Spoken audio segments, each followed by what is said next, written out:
Okay, so just so everybody knows, we are recording the conference so that we could post it up on our partner portal later. So if ever anybody wanted to review any of the training, they're able to do so. Just go to the partner portal from our website, and we will be adding a training session within a day or two. This is something new we're doing, so that section should be added to the partner portal within a day or two.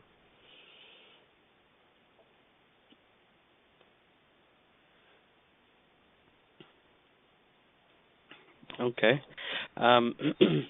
So we're going to start off by showing you how you'll actually get your system. So out of box, it will show up in the wizard. So we'll start from there. And then right after that, we'll go through the administrator's login and the user's login. You'll be able to see some of the features we didn't get to see in the wizard, as well as some of the features the users are able to have access to configure themselves. So before we start, I'd just like to mention, if ever anybody has a question, please feel free to ask. Don't worry about interrupting. That's perfectly fine. If you have any questions, please feel free to ask. Okay, so as you can see here, the first page you'll come to once you enter in the default IP address, which is 192.168.1.2, is the Wizard's installation screen. So the Wizard's installation screen, at the bottom here, you'll see you have 3 different languages you can select from. So meaning the GUI could be programmed in any of the 3 languages here. So we'll just continue in English. The second screen you'll see here is a checklist.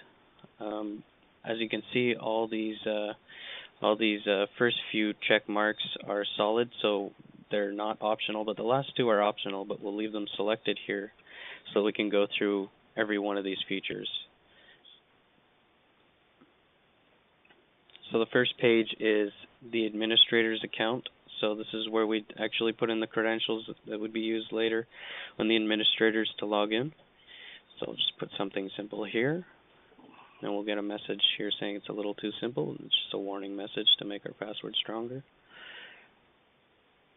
Next page is the date and time. As you can see at the bottom here, we can't press next. That's because we have a lot of features, and obviously the system, and for the system it's important for the date and time to be set properly.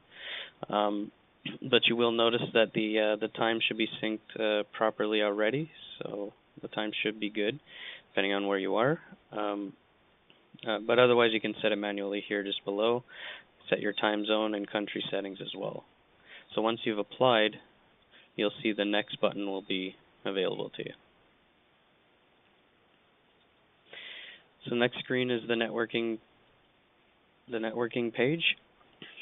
So right here is the LAN. So we're working with the G124 today. The G124 today, the LAN is on ports 1, 2, and 3.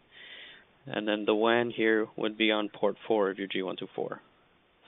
So again, by default, your IP address is 192.168.1.2. You can set a different static address if you want. And then here for your WAN, you can also set a static address, but if you happen to be plugged into a network that offers DHCP, if you just press Auto Discover, you'll get an address automatically, as well as subnet mask, default gateway, and DNS server. For the DHCP server, if you're going into an existing network that already offers that already has a DHCP server, you can leave it unselected, but we would suggest using us as the DHCP server, as it'll make one of our features, which is auto phone provisioning, easier to use.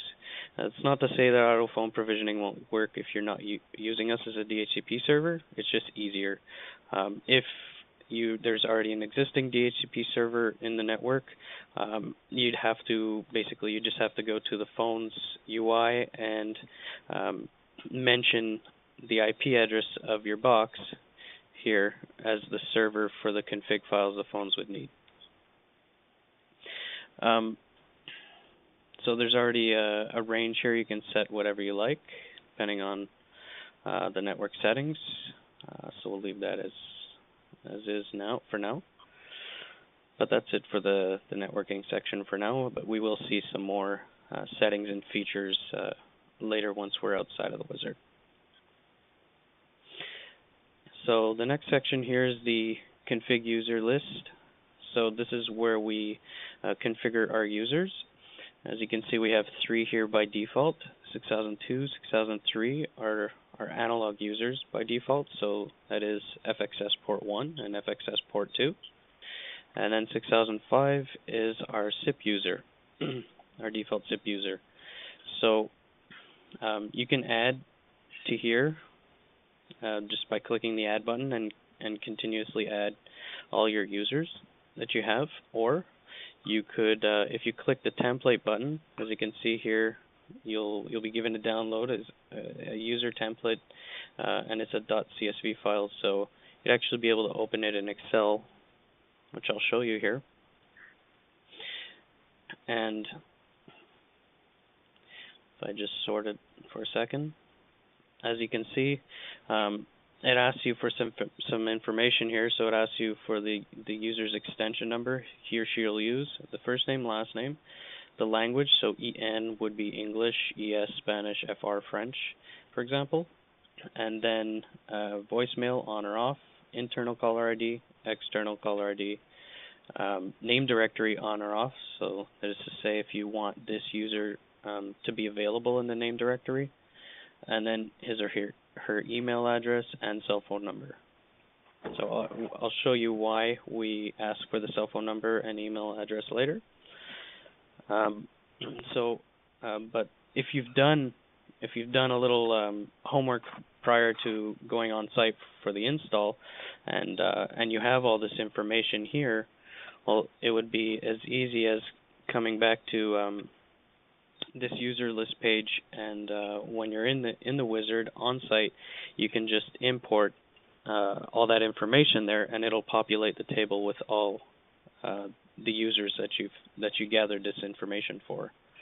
So it's a pretty quick and easy way to get your users into the system. Otherwise, again, you can still add them separately. We ask for the same information here. It doesn't take too long otherwise, but the template way obviously is a bit quicker. So the next page is configuring your phone list. So here's where we use our auto phone provisioning feature.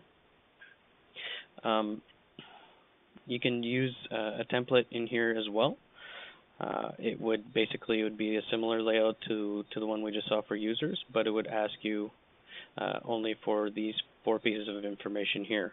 So it'll ask you for the user that you'd like to register this phone with. So I can do one as an example here. 6005 is that default SIP user we saw, and put in the MAC address. So I have one here that's ready to use. 5D C5. It's a Yealink and it's a T28. Now we only ask for these 4 pieces of information here, and not other things like what you'd like to configure specific buttons as and so on, because we actually have templates for every single phone we support. So what I mean by that is, when I select Yealink T28 as the phone that I'm trying to register here, well, we know that the Yealink T28 has 6 buttons at the top and then 10 on the side. So those 6 and 10 buttons, we actually have a template for that phone that configures those buttons with commonly used features.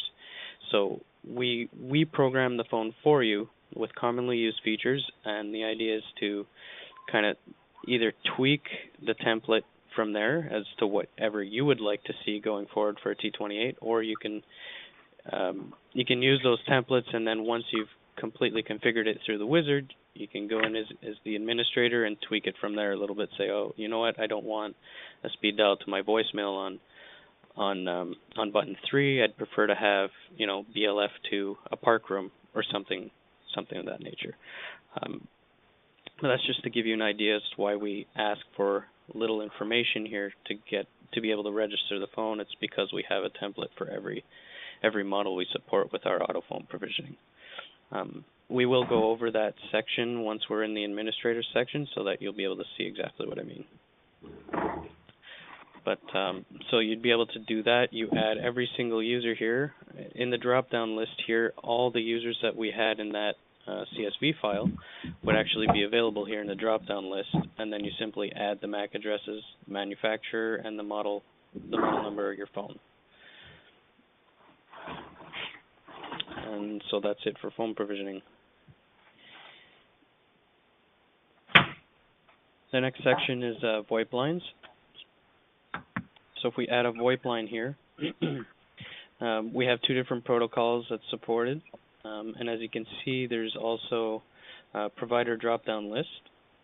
Now, we will continue to add providers here, but basically the idea here is, I have a BabyTel trunk, so I'll use that as an example, is once you select what provider it is, we plug in all that information in the background for you and simply ask you for your username and password, and that's it.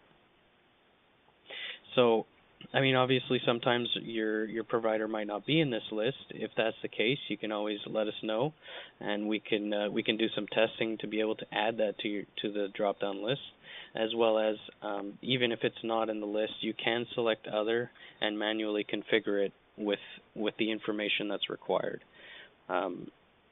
Sometimes, on the rare occasion, you have to work with the provider to tweak it a little bit, but for the most part, it's pretty straightforward.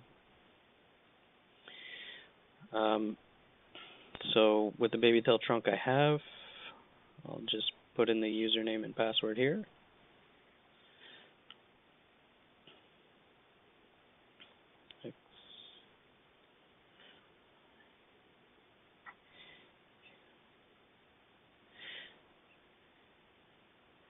Sorry, it's taking a couple seconds there. It's quite the weird password.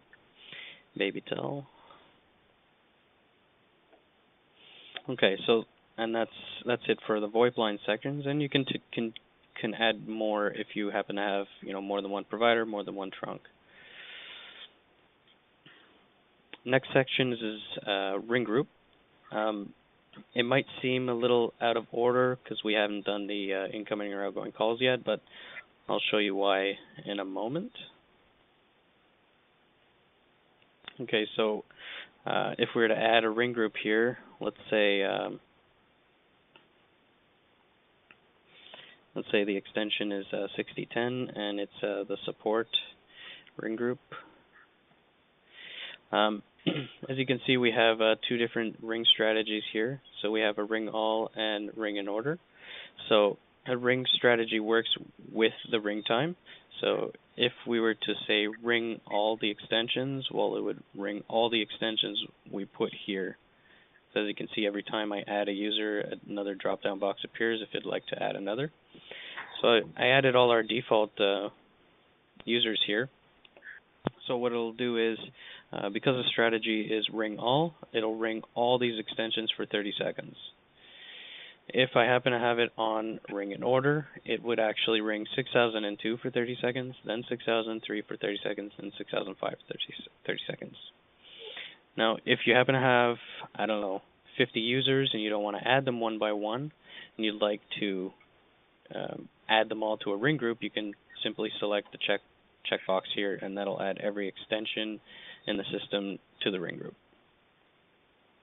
So that's an option as well. And then finally, if the call is not answered, you can either direct it to an IVR menu or voicemail box. So let's say we direct it to the operator. So the support team doesn't answer, redirects to the operator can take care of the call from there. Just as an example. So the next page is incoming call rules.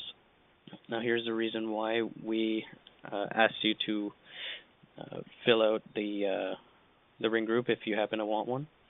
Is well, for the incoming calls, it's pretty straightforward. Send incoming analog calls to, so that is everything on the FXO lines coming in would go to, and then as you can see here, we have support as an option, so we can actually send any analog calls to the support ring group now. So let's say we do that, and then send incoming digital calls to, and then we have all the trunks that we had created. So we created the BabyTel one that's available. Actually copied the DID, which doubles as the user with BabyTel. So, and then you plug in your DID here, and you can send it somewhere as well. So let's say maybe when using BabyTel, when coming in on this DID, it goes to the sample IVR. We'll get to see the IVR as well outside of the wizard. The reason why we don't really have it in the wizard is to try and get you through the wizard, get you up and running really quickly, and then do some adjustments and tweaking from there. So we will get to see IVRs outside of the wizard, but we do offer a default IVR, which is it's just something more to build off of. We'll get to see that shortly. So let's say we send all the incoming BabyTel calls to sample IVR. For outgoing call rules, you can set your caller ID name and number here. For emergency, we ask you how you'd like to route your emergency calls through the analog lines through BabyTel, so you can select that. As well as here, as you can see, by default we say there's a prefix to dial out of the analog lines of 9. So anytime you dial 9, you'll be dialing out of the analog lines. You can delete that if you want. You don't have to keep that. It's just what we have there as default. You can also add. So actually also just to show you, you can also edit. See the prefix here, you can say I actually don't want any prefix, so they can just dial normally. As well as you can add a failover of any trunk you've created. So we created the BabyTel trunk. You can add that as a failover if you wish. But assuming you wanted to keep that prefix so that you can dial out of analog or the BabyTel trunk we created, let's say we kept that prefix of 9, and then anytime we have no prefix, it dials out of BabyTel. So maybe it's a good way to control how your long distance calls are made, for example. We'll get to see outside of the wizard again some other things, and like incoming call rules, for example, we'll see a lot of other options that are available to you in terms of how to control your users and giving them different abilities, like calling long distance where they can, where they can't, call accounting, things of that nature. So if you recall, this was our first optional in the checklist at the beginning. So that is to say this was the first one that we can or don't need to configure. So it's remote offices. What remote offices is, best way I can explain it is, let's say we have two different Positron devices, and we'd like to create a trunk between the two and be able to make inter-office calls between the two. So let's say we have one in Canada, one in the U.S. Let's say this is a connection to Positron US. You'd select the protocol you'd like to use, the authentication method. Obviously, we'd suggest keeping username, but you can have it just IP address. Let's say it's just IP address. You'd plug in the IP of the other Positron device, and then over here you would mention what the extensions start with. So ours started with 6000. If you recall, we had the 6002, 6003, 6005, and then 6010 was the support ring group. Let's say theirs started with 5. You'd say their extensions start with 5 followed by 3 digits if it's like in the 5000 range.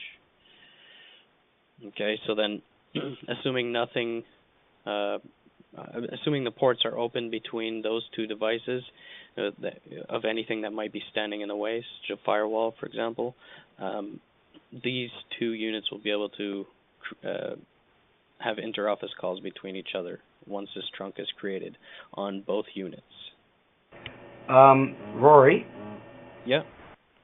So I could be safe to assume that maximum amount of remote sites or devices connected together would be 9? With remote office, you mean?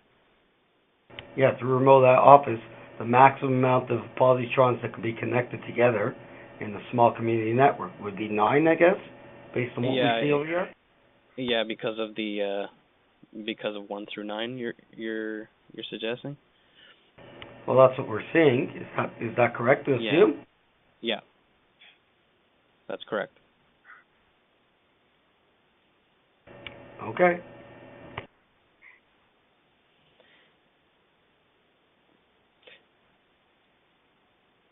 So that's for remote offices. Voicemail was our second selectable, so as you can see, it's disabled by default. So you'll have to select the drop-down box here. Now, just to say, you won't see compact flash here. This is a testing unit, so I do have compact flash available, but you will not. But you will have USB. If your device is not formatted, you'll see a little message like we see here in compact flash. There's a message in brackets. We'll see one here with USB saying not formatted. And then right next to this refresh button here, you'll see a format button. So you'll be able to format it right in the wizard. Now, just to say, if say your USB stick is over maybe 100 gigs, I would suggest formatting it outside of the wizard. It's not to say we won't be able to format it for you. It'll still format. It just might take a little more time than you're willing to wait. So after you've formatted, or if it's formatted already, you won't have a little message here in brackets. It'll just say USB. So that'll signify that it's good to go. Just below here, you'll see also a setting, enable voicemail to email. So if you do select that, this is basically gives you the ability to send your voicemails either just a message saying, hey, you have a voicemail waiting, or you can also send the actual attachment to the voicemail so that a user will be able to listen to it from their email, so from their phone or whatever the case may be, however they'd like to listen to it through their email. If that's the case, you'll have to set up an SMTP server, to be able to send these emails out. Most emails should work. I mean, we use Google over here, so that won't be an issue. So just set up your SMTP server for the emails to be able to be sent out to the users, and you're good to go. So that's it for the wizard. I'll click apply here. It'll take about 2 minutes, and the system will be up and running with our phone registered, our trunk registered. If the remote office on the other side had created a connection to us, that remote office connection would be registered as well. Analog lines and the works are actually done. The core of our installation is done. We would just have to do some adjustments and tinkering from here. So we'll be able to see some other features and things we didn't get to see in the wizard right after it's finished applying all these configuration changes. Can I ask a question, Rory? Sure. That's what I was going to say. This is time for questions, or if Patrice, you'd like to add anything, but shoot. So right now we're at one site and we want to add another site, okay? And so how does it work? The other site, if the other site's not up, it's not going to add it, it's not going to find it, okay? Right. So what's the process usually has to be done? You have to have the other site up already, and then you can add it. But right now we're in the wizard. Is that not correct? Yes, the other side would have to be up. You can still create the first part of the connection through the wizard on this side, but the other side would have to be configured as well. Right. So both sides would have to be configured. Exactly. Okay. Right. Now you were mentioning about the compact flash. All the new units, I guess, don't have compact flash on them? Yeah, that's right. And then in our G600, we have SATA drives. We use SATA drives. Okay. Now the reason why we're asking, we've got 3 units here. We used to install a lot of positrons at the beginning when you guys first started. So we've got some units, older units here that were my new guys are playing with. So you're saying all the new units don't have compact flash, right? They don't have compact flash, but all our firmware still do support any old units that do have compact flash. Okay. All right. And what I know at one point in time there was an issue with which revision of compact flash. I can't remember I have to go back to my old notes. Do you know what I'm talking about? Yeah, there were a couple of issues with a few brands, a few specific brands of compact flash cards. And USB keys. And less so with USB keys, but yes, there should not be any issues anymore. If ever you do come across one, just give support team a ring and we'll be glad to help you through it. But there shouldn't be any issues anymore. No, I just wasn't sure if that has been resolved since. As I said, it's been a while since we're coming back to Positron. So I just want to make sure that those things have been resolved, so it's not something I have to dig up in our old notes. Okay, fair enough. Rory. Okay. Yep. Rory, this is Dave. Are you going to cover the various manufacturers and models of phones that can be auto-provisioned, or is that something we have to... Yes, I will. I'll show you, and as well as I'll show you the templates I was talking about in the wizard. But to answer quickly, but I will show you, and more specifically the models. But to answer quickly, we support Yealink, Astra, and Snom at the moment. Right now we're working on the newest Yealink phones that just came out, including the video phone, the 530. And also Polycoms. We're definitely looking to add coverage for those two. Okay, so if it's another manufacturer model, it can still be used, but there's no auto provisioning for it. Is that correct, or it just can't be used? Period. Yeah, that's right. No. It can still be used. It can still be manually configured. It just won't be able to use our auto phone provisioning feature. Right, because we deal a lot with Cisco phones. Certainly, we've also dealt with Cisco phone systems, but so we'd like to probably use Cisco phones as well as, say, Polycom and so on. I do believe that Cisco phones, actually, as long as you take them back to the manufacturer's default, then they can be programmed to our system. Yeah, they have to be set for SIP. That's I'm pretty sure. Yeah. Okay, thank you. Good. Does anybody else have any questions, or what do you guys think of the wizard? It's pretty simple, isn't it? It is. Yeah, it's a good wizard. That's for sure. Yeah, it makes it really nice and easy to get it up and running, and then, with the remote offices, which is really nice, you can actually connect them, and then you don't even use a SIP line. You just use the go from extension to extension, which is really nice. Fidel, do you have any questions? No, I'm good. I'm still listening. Okay. Don't forget to ask if you have any, okay? Okay. And if nobody has any other questions, Rory, I guess we can just move on. Okay. So once your wizard has completed, and we saw there's a 2-minute timer there to apply all the configuration changes, it'll actually redirect you to either the same IP that we already had here, or if you've actually put in a new static address, it'll redirect you to that new address, and bring you right to this command center. Now, command center, from here you can either log in as an administrator or as a user. As I mentioned earlier, I will cover both, but for now we can log in as the administrator, so we'll get to see some of the features we didn't get to see in the wizard. So on the first page, if you recall, in the wizard, we had set the credentials we'll be using going forward as an administrator. I just put admin, so it's simple, but That's what it is, and again, you could select whatever language you'd like to configure in, so the GUI will actually change and adjust accordingly. See, if I selected Spanish there, you can see it changes to Spanish. So I'll change it back to English, and enter.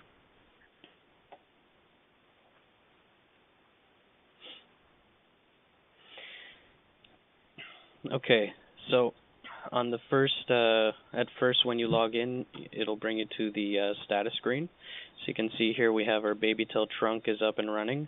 The inter-office trunk that we had created is not created on the other side, so it won't be registered right now. The phone that we had used with auto phone provisioning is up and good to go. Here's our networking information. So here's the LAN, so again, ports 1, 2, and 3 on a 124, and the WAN IP, port 4. Here are the analog lines. I don't actually have any plugged in at the moment. Had I had some plugged in, obviously it would not say no link, and also these colors change. Also, they won't be red. When they're operational, they're actually green. So the next table here is system, so you'll be able to verify your firmware version here, your config version, the uptime, so meaning how long the system has been up and running, the total memory, disk space, and then below here, for those who have older units, have compact flash, you'll see that storage information here, as well as USB info can be found just below it as well. If it's a G600 you have, it'll SATA information will be found here as well. So I'll cover all the tabs here.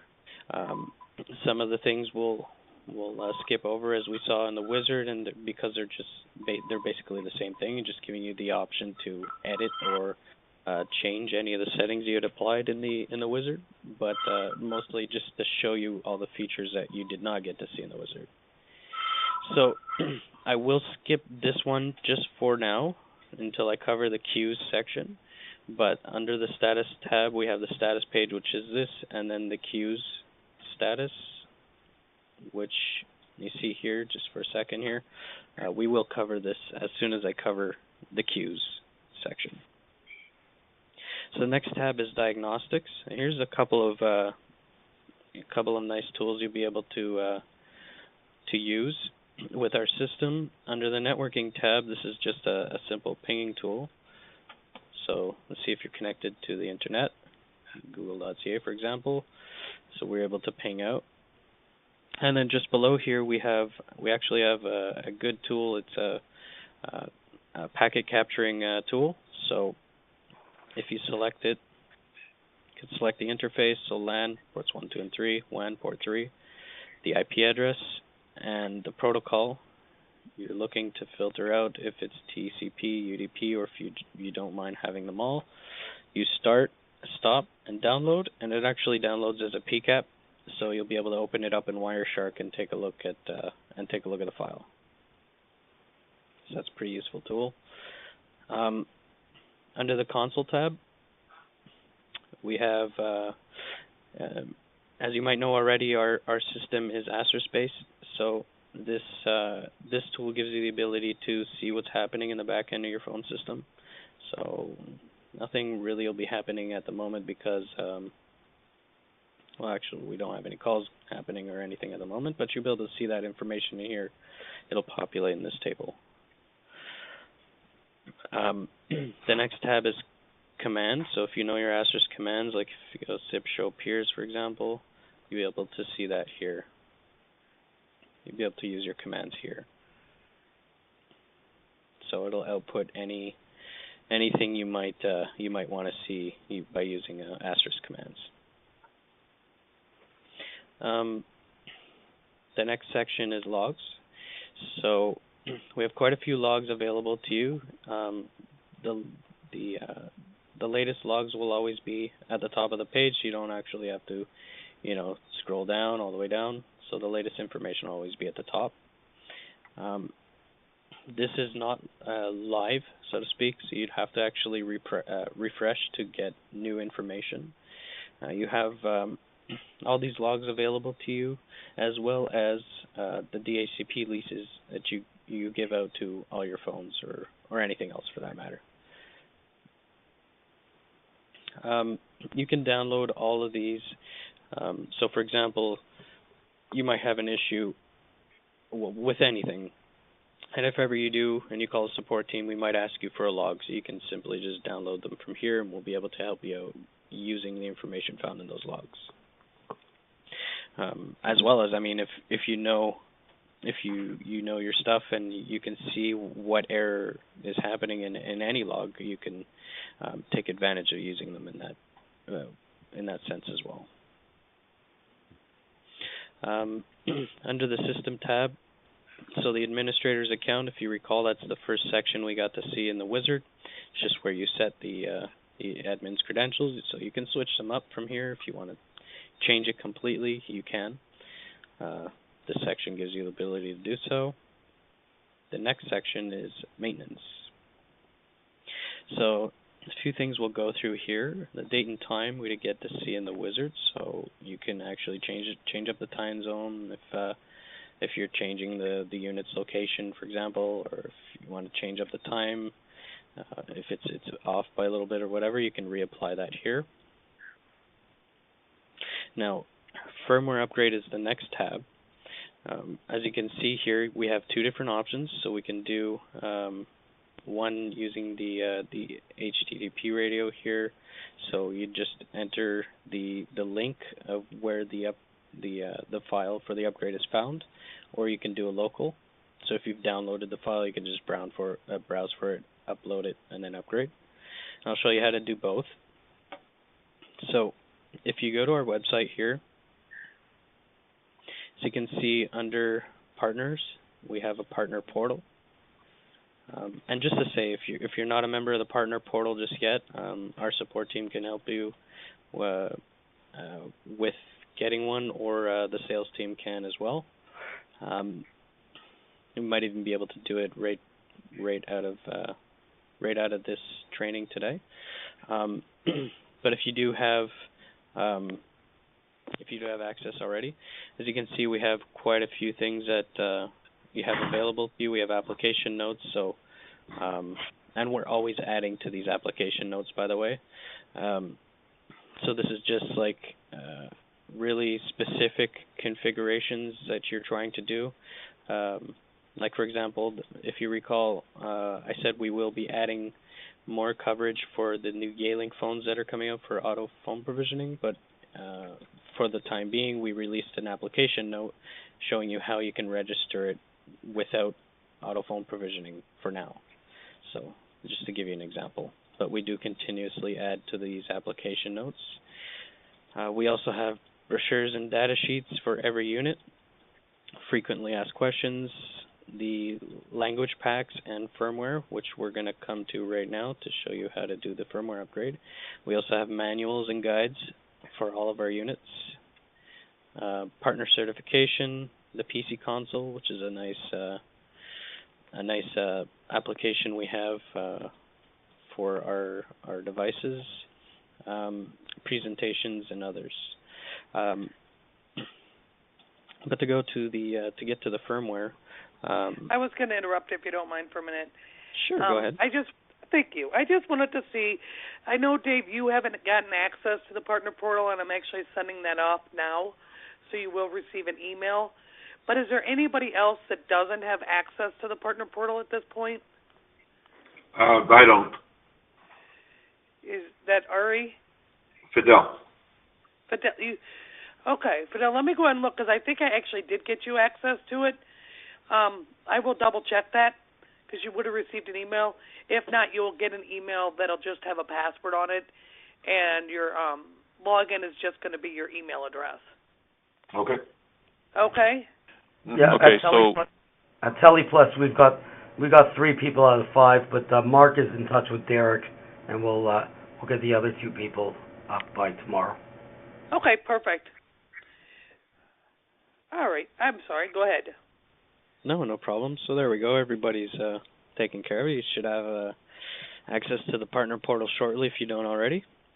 Um, so in the language packs and firmware section, we have language packs here. So we'll be able to add different language support, so English, French, or Spanish. English is there by default, but for French or Spanish, if you'd like to have French prompts or Spanish prompts, you can add them by downloading them here. And I'll show you where to apply them after. But there is two different ways you can apply these prompts. You can apply them globally, so that's to say your system will have, for example, now globally, the global prompt language is English, but you can also have them individually. The user can actually set his individual preferred language in his or her own login, so the user login. The only time that language is actually applied is in the voicemail. So you can have a global language of English, for example, and then maybe I prefer French when the prompts play from my voicemail. So that's how the language packs work. But we'll cover that after. So back to the firmware. So we have a 124. If we click version here, we can see what version we're actually on. So if I go back to our system and I go to the status page, if you recall, I said in the system table we can see the firmware version. So if you take a look at the firmware version, you'll actually see if you're due for an upgrade. If you are, and you can see and you compare, you can see you are. You can go to the change logs and see what actual changes we've made between both releases, and you'll be able to see if you really want to do an upgrade. As you can see, the only difference between our last upgrade and this one is feature changes. So we've added some features here. So I mean, you can make a decision based on the change log if you're willing to you want to do the upgrade or not. Right here, assuming you've made up your mind, right here we have the firmware button. So if you right click it, copy link location, we'll be able to use the URL text box here and just paste it in there and upgrade. So you can either do it that way, or if you left click it, it'll just give you the ability to download it here, as you can see. So you download it to your desktop or whatever, and then locally you can browse, upload, and upgrade. So similar to the wizard, it'll take about 2 minutes, and you'll be upgraded to the new firmware, and all your configuration that was existing before will still be there. Everything will be good. So it takes about 2 minutes. So that's it for the firmware upgrade. We have reset the defaults is the next tab here. We have a hard reset and a soft reset. Now, they both do the exact same thing. There's only one distinct difference between the two. Both will completely delete all data, including uploads and any kind of configuration changes you've applied. The only difference is a soft reset will hold your backups. So hard reset resets everything to default, deletes everything. Soft reset does the exact same thing, but the only thing it does not delete is backups.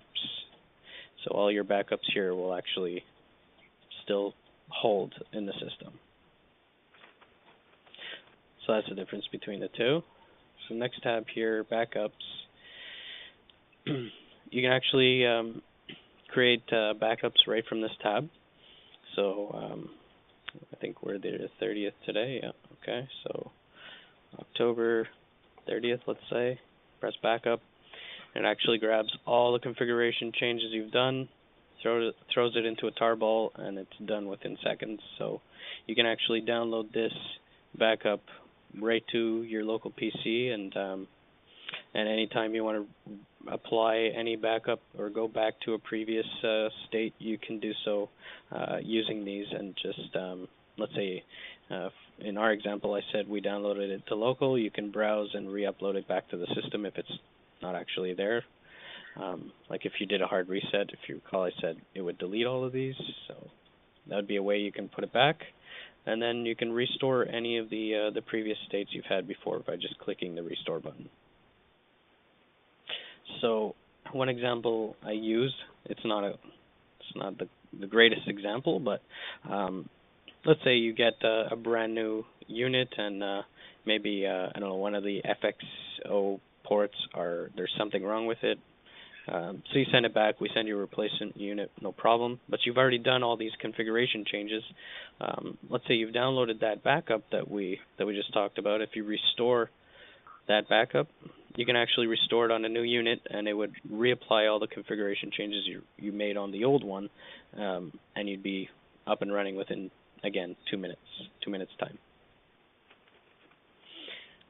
So that's how the backups work. The next tab here is a storage section. And we have some that still have compact flash. If you do, you're able to format the compact flash from here. And you can also test the unit as well. I don't actually have one plugged in, so wouldn't be able to test. And you can also format USB storage here as well, and then test the USB device from here too. The next tab is logs. So logs is basically if you want any of your logs, recordings, or voicemails saved, you'll actually have to come to this maintenance section and make sure they're going to the proper location. So, and just to say, by default, recordings and voicemail are disabled. The reason why we see it's enabled here and going to USB is because we did so in the wizard. If you recall, voicemail was the second optional, so had we not checked that off, this would actually be disabled by default. So we'd have to come here and enable voicemails being saved to USB. So as it stands now, we have CDRs, so call detail records, are being saved to USB. Recordings are disabled, but we can change that. Say we change it and we say recordings are saved to USB, voicemail saved to USB, and our logs. If we make that change and we save, as you can see here, it'll say, don't forget, you have to apply configuration and restart your PBX to apply any changes. Now, this is just in the case of USB, so it can establish links. So you don't worry, any configuration changes you make, you're not going to have to, reboot the device every time. This is just to establish links for the USB or compact flash in any other case. Okay, so that's for our logs section here. Now, just to mention, if you don't have them going to USB and you actually have them being saved to RAM, that's fine. It will save to RAM, but just so you know, if you reboot your device, obviously RAM would be cleared. You would not have those logs anymore. They'd disappear. So just to give you a heads up there. And finally, in our dial-in tab, now it's not for everybody, but unfortunately there is still areas that don't have high-speed internet. So the coverage internet-wise is not so good. I mean, some places still have dial-ups. This is for those customers who are installing in those types of location. If they would like to remote access that device to be able to service it or maintenance it, or just make any kind of configuration changes, so they don't have to travel on site, they can do so using this dial-in feature. We only work with one USB modem, so I can't recall exactly offhand what the model number is, but it can be found in our manual if you are interested, and the support team can definitely help you configuring it if you're having any trouble. But with this USB modem, you'd be able to plug it into the system, and you'd still be able to remote access our system using dial-up. So I know that's the rare occasion, but we still have it there for our customers. So that's it for the maintenance section. For the networking section, we did get to see the regular settings here, a little bit of a different layout, but it's pretty much the same we saw in the Wizard, as well as the DHCP. Same thing, if you recall, we had that enabled DHCP, and then it showed the ranges that it's handing out. SMTP as well. When we said we'd like to send voicemail to email, I just didn't set it at the time in the Wizard, but we did see that. So you can change up your if you'd like to use a different address, you can do that. A different server. So the firewall we didn't get to see. This base.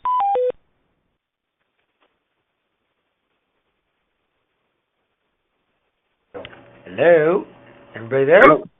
Yeah, I'm here. I think we lost Rory.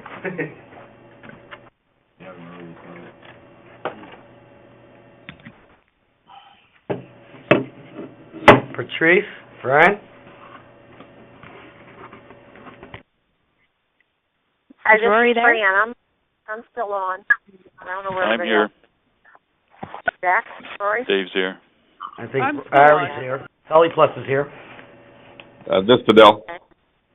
Hi, Fidel. What happened to Rory? He'll be back. He's never left the shed, has he? No. I was going to ask you, so what do you guys think of it so far while we're waiting for Rory to come back?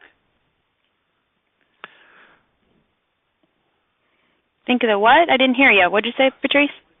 I said, what do you guys think of the system so far? Oh. I think it's great.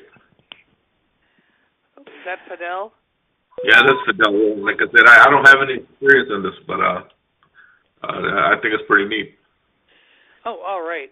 And remember, once you guys start getting into this and actually installing it, we definitely will, the technicians and the, technical staff will be more than happy to help you with getting your first couple installs under your belt so you really get comfortable with the system. Okay, good. And I think Rory is back. Yes, I'm back. I don't know what happened there. Sorry about that. That was weird. Yeah, it was. I just heard boop boop boop all of a sudden. I don't know. So did everybody see when I got to the firewall tab? Yeah? You at the firewall tab? Everybody can see the firewall tab here? Yes, I can see it. Yes. Okay, great. Yes, sir. All right. Sorry about that, everyone. Okay, so the firewall tab is something we didn't get to see. Basically, to give you an example for each, let's say you want to create a remote SIP user or remote IAX user, you would have to make sure that these are selected, as well as if you would like to remotely connect to your Positron device via the GUI, you have to make sure HTTP is selected, as well as sometimes the support team might ask you for SSH access. So if we want to connect in remotely using PuTTY or something like that, you would have to make sure that this is selected as well. So the firewall would let them through.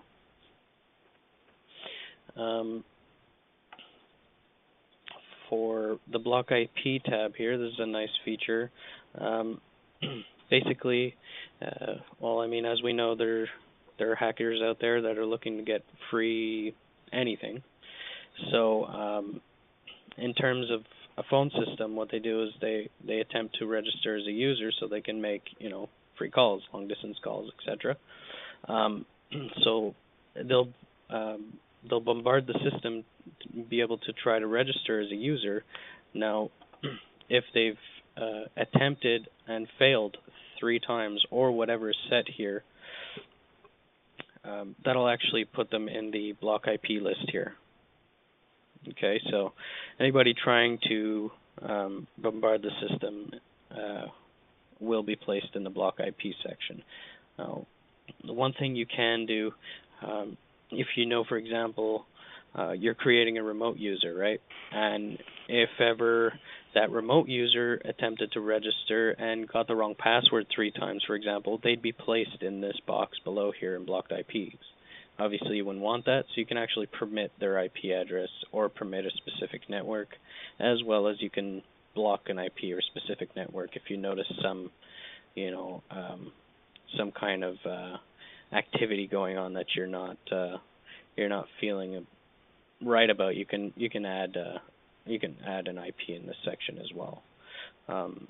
If ever you haven't added, let's say the user, like in our example, we said permit their IP address. If you didn't add them and they do happen to be blocked here, you can always select it and then delete, so they'd be removed from the block IP list. So that you can do that as well. Somebody have a question? Yeah, Roy, it's Dave. So I've used fail to ban in the past on Astra systems. So is this basically what's running in the back end here then for this, or is it something else? That's a good question. I can look into that for you, but it's not that important. It looks like this would be something that fail to ban would do. Yes, I think it is, to be honest, okay. But I don't know 100%. But I can look into it for you if you like. This looks much nicer, though. Fail to ban can be a real pain to try to configure and set up. Yeah, if you're doing the command line. Yeah.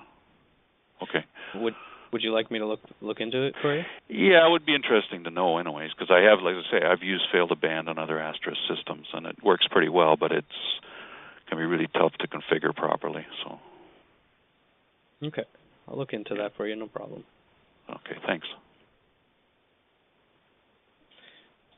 Sorry. Okay.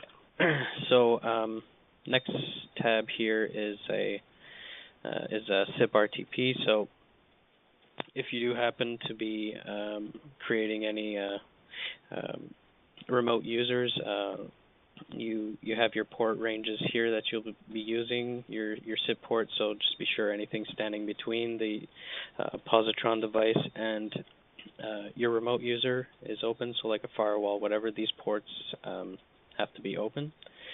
For SIP external IP, you can get it simply by clicking the button there, and it'll retrieve that information for you. So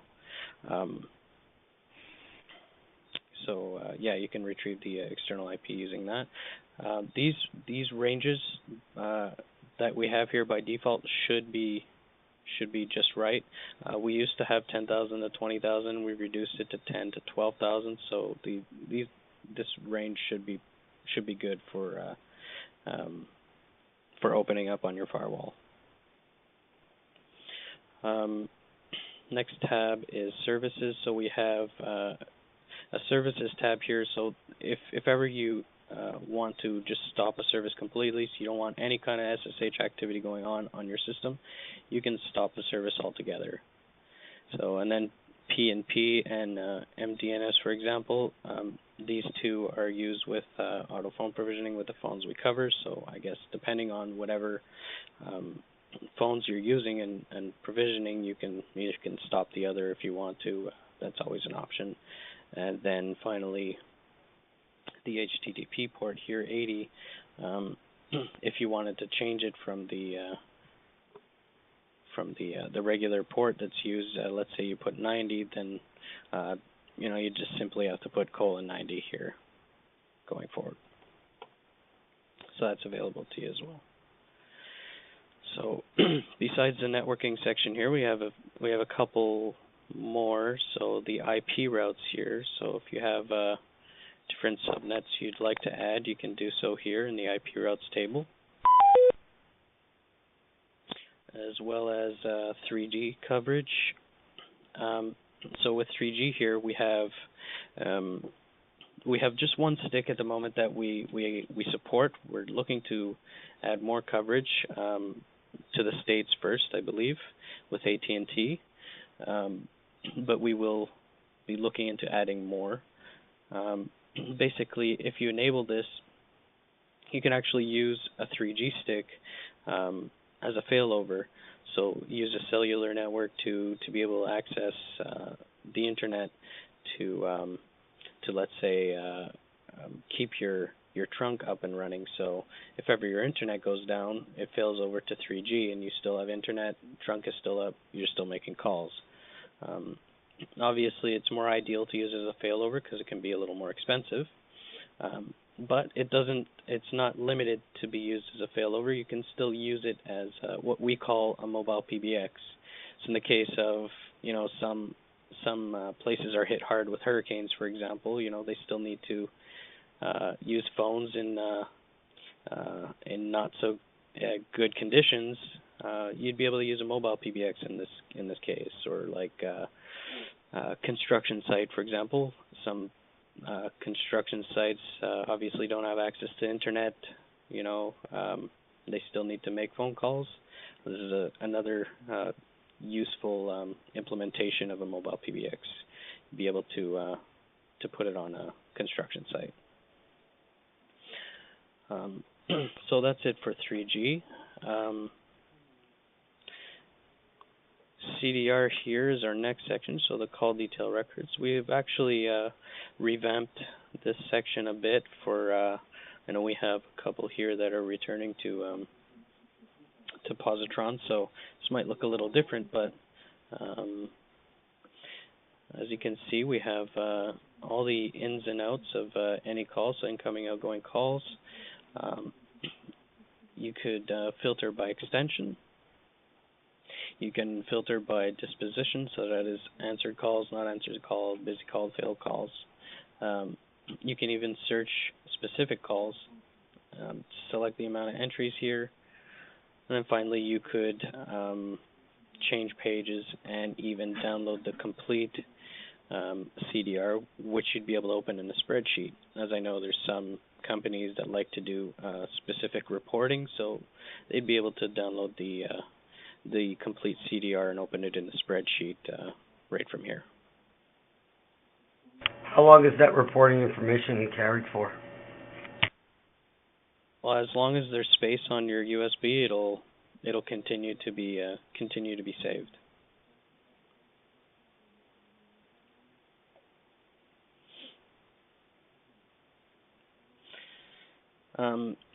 So the next section here is recordings. Now, we don't have any recordings at the moment, but obviously the table wouldn't be empty. But we'll get to see a little bit better once we've logged in as a user how it looks. But basically, as an admin, you'd be able to see every single recording done in the system, so by every extension. You'd be able to filter by date, so you can actually see all the recordings on one date, and then you can delete specific dates, or delete specific entries as well. But again, we'll be able to see it's a little different of a layout as a user, so you'll be able to see a little better in a bit. I'll show you that. I'll show you that shortly. The next part here is a restart, so this is just to do a system restart. So for example, when we were talking about the USB, if you need to do a system restart, you can do so here. So before covering this last tab here, so we'll take a short little break if anybody has any questions, or Patrice, if you'd like to add anything. And then we'll go over this last tab here, and then as well as logging in as a user. Okay. Well, I know he's actually shown you guys a lot, and I know it's a lot to take in for the first time. I mean, some of you have never seen actually the system, so it's the first time looking at it. And all this information is on the partner portal through the installation and the administration guide. But do you guys have any specific questions that you'd like to see in the next tab, or anything you have to say about what he's shown you so far?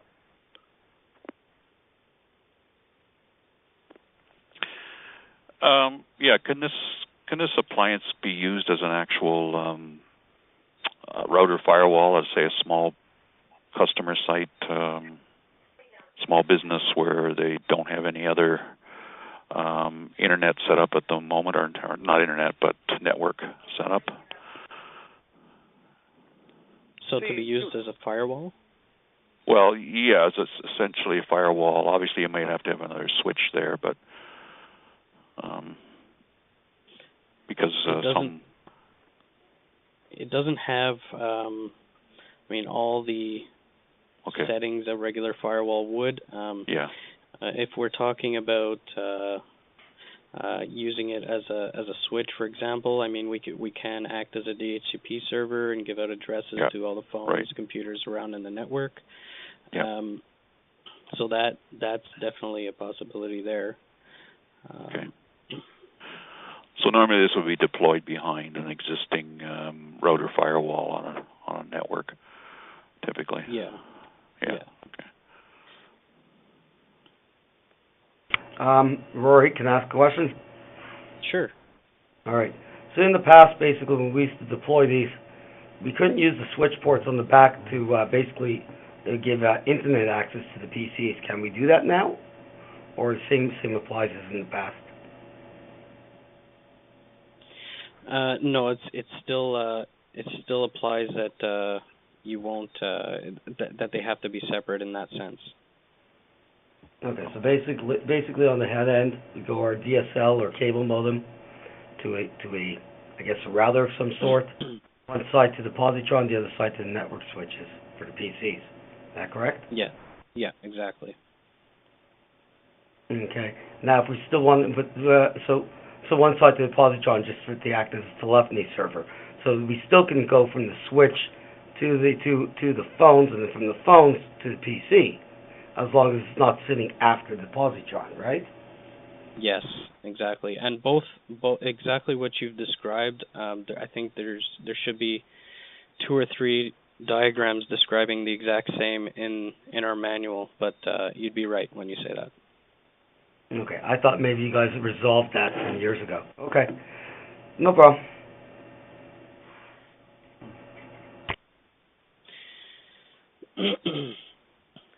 All right. I think actually we're ready if nobody has any other questions, so we can go on to the user and go through the PBX settings or the system settings now.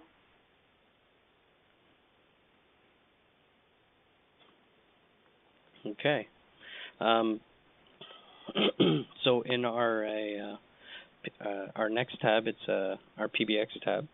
We have users here. So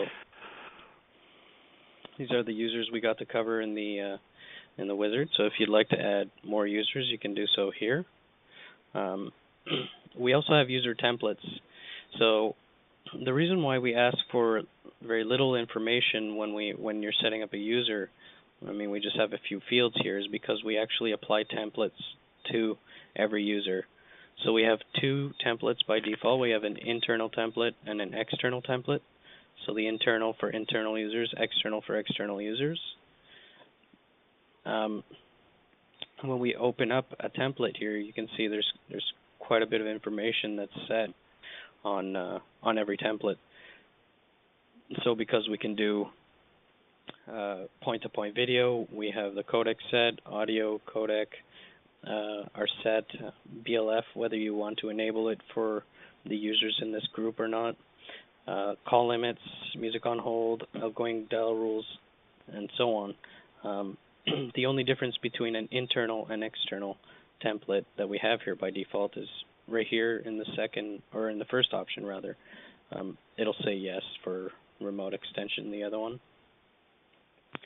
Otherwise, it still uses all the same information, including the outgoing call rules. So if you will, just for 1 second, I will show you how it's all connected.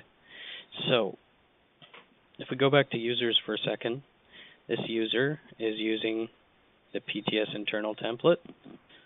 So PTS internal template, anybody who uses the PTS internal template will obviously have all this information configured to it, including the outgoing call rules here, PTS default. So if we go to PTS default, outgoing call rules, PTS default, we check the rules. These are all the dial patterns that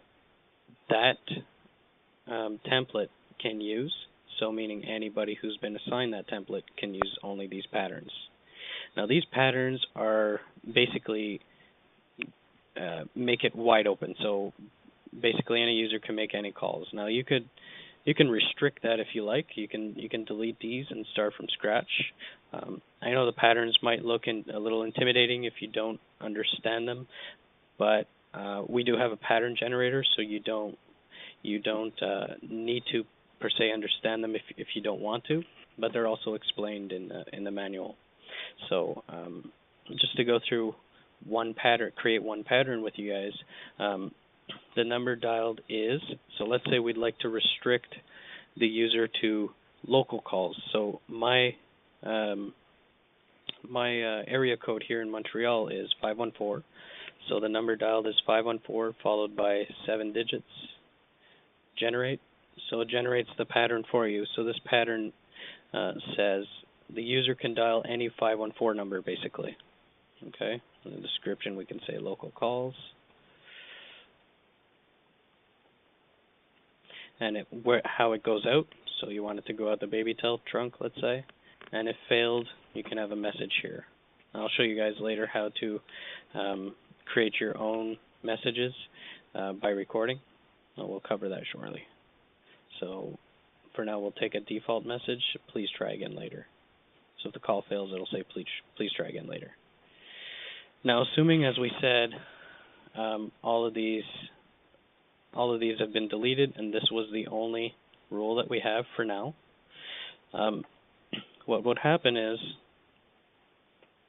the user 6005 uses PTS internal. So PTS internal has these call rules it has to follow. So those call rules, PTS default, has this dial pattern they're allowed to dial.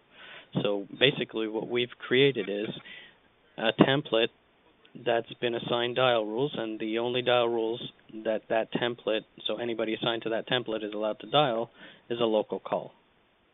So that's just to give you an example of how you can control your users or specific users however you'd like, really. So all those users assigned that template can only make local calls. So it's a good way to be able to restrict callers. Obviously, you can add more. Like I said, this makes it wide open. Even international calls, everything right now by default, it's pretty much wide open.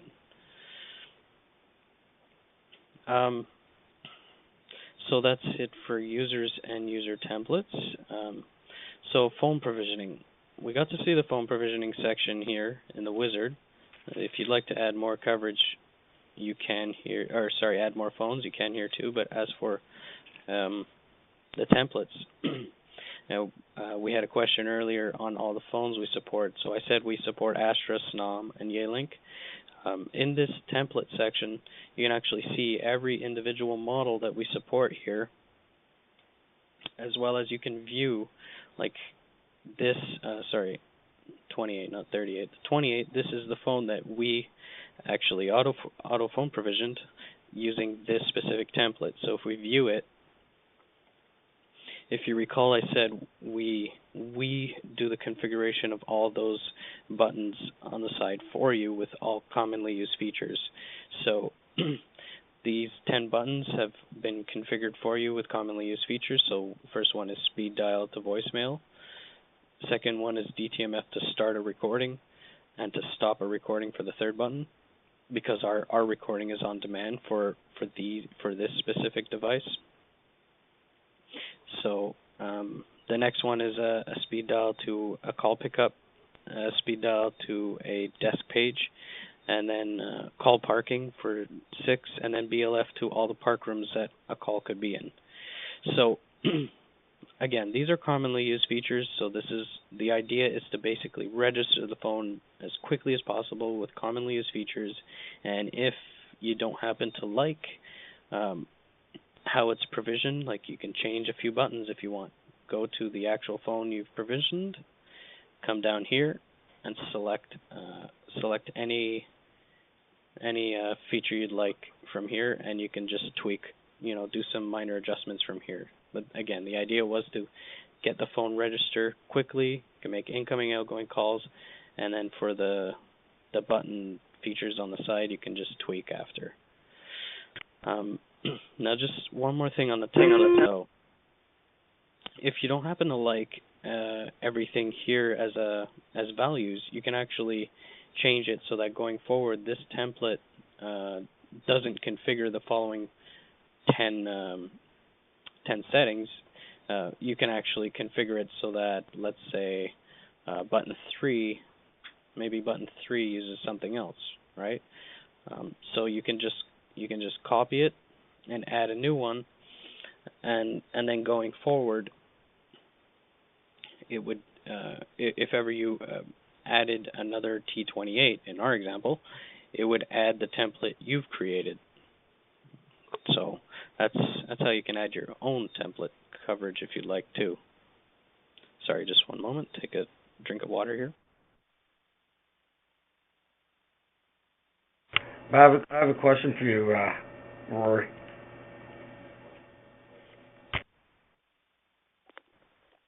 Yeah, sorry, go ahead. So I noticed on the T28, for an example, you had your first button. Can you bring back that page, please?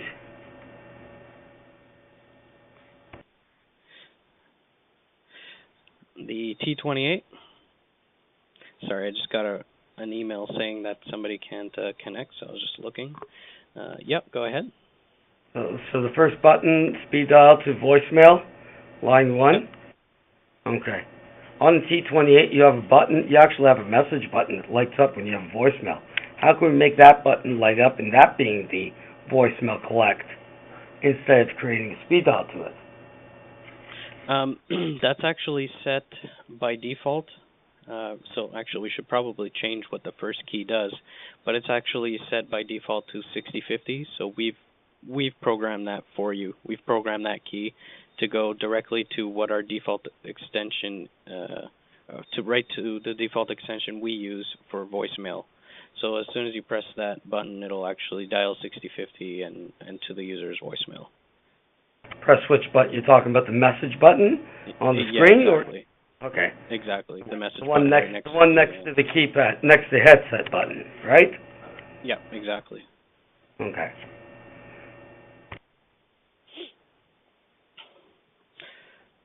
Sorry, folks, if you can just give me 1 second. I think Fran is having a difficult time connecting here.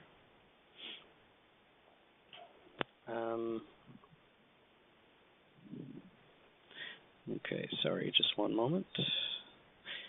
Actually, Patrice, would you be able to resend an invitation to Fran? That is fine. I'll go ahead and do that real quick. Thank you very much. You're welcome, and you can continue. I'll get this taken care of. Thank you. Okay, so that's it for phone provisioning and phone templates, unless anybody else had any questions. Yeah, it's Dave. If we wanted to, well, I guess we would have to do it manually then to set up a different manufacturer and model of phone than what's listed here. Is that correct then? Yes, exactly. You wouldn't be able to use our auto phone provisioning feature, but you would be able to still register your phone to the system. Now, okay. There's a couple here in application notes. For example, manually configuring an unsupported phone. I put dash Yealink 5030. I'm using the Yealink 5030 here, but their UI with most of their new phones are pretty similar, and you'd probably be able to use this document for most of their new phones here. Same thing with the Polycom. I have a Polycom 330, how to configure it here as well. Their UI is pretty similar for most of their phones as well, so you'd be able to use that. Or for the lower models for the 330, that is. And a few others, including soft phones. But if ever you have any issues manually configuring the phone, you can always give us a call. But basically, the things they would all have in common, meaning like what you would have to do for any of them would be to be sure you put in the extension. Right. the registering extension as well as the password that you use for that user, and pointing it to the G124 or and whatever your Positron device, its IP address, as well as the that's it. That should be it. Okay, and that would at least register that SIP phone as an extension. Exactly. Oh, that's what I was going to say, as well as the voicemail extension 6050. Normally, normally there's a little text box asking you what the extension is for the voicemail box. Okay, so that would get you voicemail plus get the phone registered. Exactly. To the system. Okay. Exactly. Okay. Good. Okay, so that's it for our phone provisioning feature. Trunks and lines. So we had those two trunks. We had the trunk that we had created, the BabyTel trunk, as well as the analog lines here. Now, this is the one that was created by default. As you can see, it's selected all 4 ports here. You can split it as you like. Here's the default settings for a BabyTel trunk. If you recall, I had selected it in the drop-down, so it actually applies this configuration in the back end for you, and you simply all we had asked for was the username and password, so you didn't actually even have to do any of this or plug in any of this information here. Now, just to say, obviously we won't be able to add. We won't be able to continuously add provider coverage right away. We'll be able to add it over time. We'll be able to add any provider you're looking to add to this drop-down list. But if ever you wanted to add one yourself, if you know that maybe you'll be adding more trunks to the system, you can actually create one of your own provider templates. So if you have all this information from the provider, let's say it's called test trunk or test provider, and you plugged in all that information there for the provider, which you can do when you're going back to trunks and lines here and you're trying to add a new one. It'll actually be available to you here. So you select it, and it'll plug in all the information that you actually applied for that provider template. So that's a way you can make your own as well if you're not wanting to wait till the next software upgrade. We have that feature available.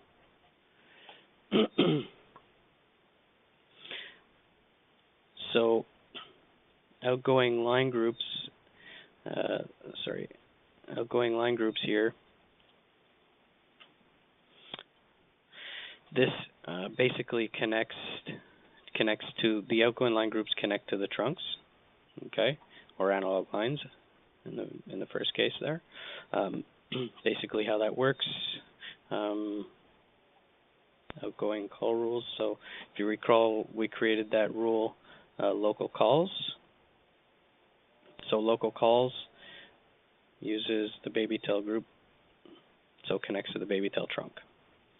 So that's how groups work. Pretty easy. It's just a way to control what groups go out of where. So for incoming call features, we have quite a few incoming call features here. To start, we have the IVR menu. I did say that we have one here by default called the sample IVR. Again, this is a very basic IVR, but the idea is to build off of this. So it is not to build from scratch, because building from scratch might be intimidating for someone who's newer at creating one. But basically what this one does is it answers the call, it waits 2 seconds, and then it plays a background message of welcome. This one just says welcome, so welcome and thank you for calling. Yeah, welcome and thank you for calling, sorry. So it waits 2 seconds, it says welcome and thank you for calling, and then it has a wait extend of 1 second. So wait extend actually listens for key presses on top of waiting that 1 second. So maybe somebody's impatient, the caller already knows the extension he or she wants to go to, they can plug it in right away at this point. After that 1 second, there's a message of, if you know the extension of the party you wish to reach, dial it now. Another wait extend of 3 seconds, so again, listening for key presses during that 3 seconds, and then one more time, giving him another opportunity to dial the extension. If you know the extension of the party you wish to reach, dial it now. Another 3 seconds of waiting, and then hangs up the call. So, like I said, very basic IVR, but again, the idea is to build off of it. So, what I mean by that is, maybe you can start right from the first background and create your own recordings from here, starting from here. Okay, so the way how you make your own recordings is dialing *95 on any registered extension. So I'll do one right away so we can see how we'd be able to start. Please record the message after the beep and end the message by pressing the # sign. Welcome to Positron. For sales, press 1. For support, press 2. Okay, so I created a message saying, welcome to Positron. For sales, press 1. Support, press 2. So if we go to the PBX tab again, and we go to the Sound Manager, okay, in the IVR section, we'll see our recording right at the top here. So you'll probably recognize these ones. These are the ones that are available by default, like the welcome one. Welcome and thank you for calling. So this is our new recording. It's actually the extension you dialed from and then a timestamp. So let's say we call it welcome to Positron. Right. So we have welcome to Positron here. And we come back to the IVR menu. Sample IVR. We said we'd start from here. So we have welcome to Positron. For sales, press 1. For support, press 2. So let's say for sales, they press 1. If we have, let's say we have only one, we have only one sales rep, let's say, for example, okay? And we know the extension that they are. We say go to extension. Let's say it's the analog user 6002, right? And then for 2, we said support is 2. So we actually created a support ring group, if you recall, in the wizard. So we can say go to extension, support ring group. So we'll save that and go back. So we say in our background here, welcome to Positron. For sales, press 1. For support, press 2. So if they press 1, it goes to the sales rep right away. If they press 2, it goes to the support ring group right away. Okay, so basically that's how we're saying to build off of what we have existing here. But there's all kinds of options you have available to you here, including even you can add time-based rules on top of that. So I'll show you how to add a time-based rule, for example, which is the next feature here, time frames. So we're going to come back to the IVRs in 1 second here, but we have 3 by default. First one is open, then Christmas, New Year's. So Christmas and New Year's, pretty obvious. It's just those days. But for open, this time frame is actually from Monday to Friday, 9 to 5. The mode is permanent. So the difference being you can actually have an on-demand time frame where the user would actually have to dial an extension and password to activate this time frame. But we'll stick with the permanent for now. So I'm showing you. So let's say we want to add a time-based rule here. So we'll delete this one and this one because we got up to here, right?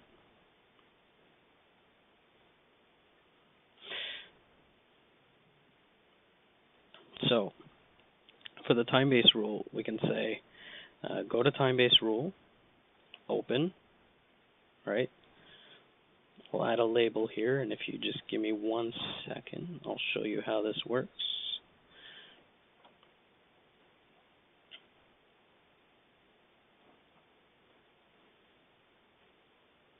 So push this up the list.